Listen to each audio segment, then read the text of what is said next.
The online payment space got an interesting addition when Google launched its long-rumored checkout service in late June. Benjamin Ling is product lead for Google Checkout and is joining AuctionBytes via webcam from the Google campus in Mountain View to talk about the new service. Hi, Benjamin. Hi, Ina. Good morning. Good morning. Thanks for joining us. I'm curious, how long have you been at Google, and how long has Google Checkout been in development?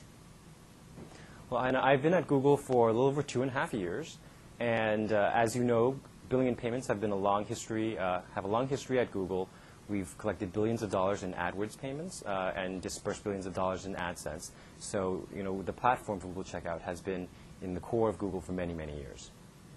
Can you tell me what makes Google Checkout compelling for buyers and for sellers? Sure. So let's get started with the buyer side first. So on the buyer side, the main value proposition of Google Checkout is twofold. There's convenience and there's confidence. And so on the convenience front, users can quickly check out at any participating site via a single login. In addition, they can track their purchases through a universal purchase history.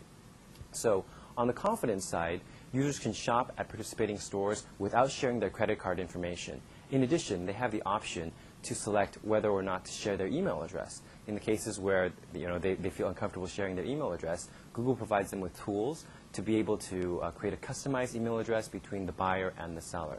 So really, what we're trying to offer is tools for the buyer to quickly, conveniently, and safely complete the transaction.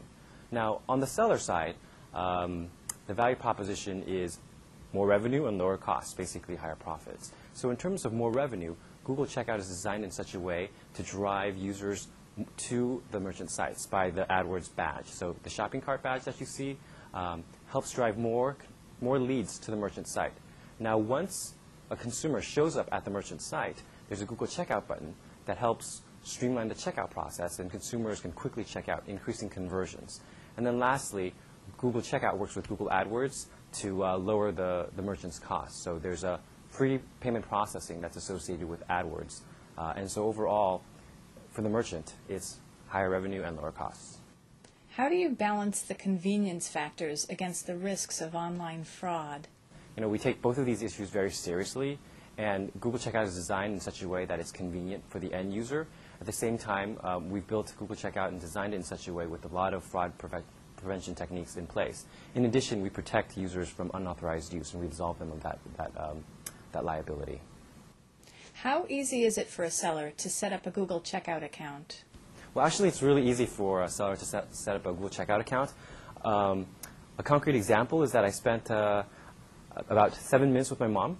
My mom sells some supplements, and she went through the sign-up process in about 7 minutes, and she created a buy button, which is a simple cut and paste button that she can put on any HTML page. She put it on her home page and then called up a friend, and within 7 minutes, her friend had bought something using Google Checkout. So she was up and running, processing credit cards in less than 7 minutes. So we think that it's pretty easy. So basically it passed the mom test. Yes, it passes the mom test. What are the seller requirements? So in terms of seller requirements, they're actually quite minimal. One of the requirements is that the seller has to be in the United States, because currently Google Checkout is in the United States. But other than that, any individual can sign up. So it can be a business or an individual, and you can sign up to be a Google Checkout merchant.